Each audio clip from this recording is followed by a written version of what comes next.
Le marché des crypto-monnaies est en baisse importante. Bitcoin a perdu jusqu'à 17% de sa valeur en 24 heures avant de remonter, ce qui représente une perte de 30% sur les 7 derniers jours. L'Ether a perdu jusqu'à 25% en 24 heures, ce qui représentait une perte de 35% en 7 jours. Tu te demandes peut-être pourquoi.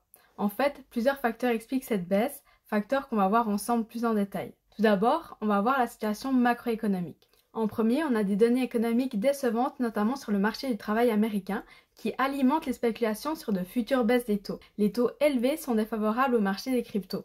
Ensuite, on a l'incertitude politique aux États-Unis avec une potentielle montée en puissance de Kamala Harris dans les sondages présidentiels, ce qui est moins favorable pour les cryptos par rapport à une élection de Trump. Puis, il y a la situation géopolitique tendue entre Israël et l'Iran qui ajoute à l'incertitude et à la peur sur les marchés. Enfin, on a vécu une journée noire pour la bourse japonaise, journée qui nous rappelle le crash de 1987. Si on zoome sur la situation microéconomique, on a deux événements majeurs qui ont contribué à la chute des cours. Tout d'abord, on a Jump Crypto, une division de Jump Trading qui a transféré une importante quantité d'Ether de plateformes de stacking vers des plateformes de trading. On parle de 72 213 Ether, soit 231 millions de dollars d'Ether pour les vendre. Ensuite, les fonds d'investissement Paradigm et Grayscale ont aussi participé à la chute du cours d'Ethereum.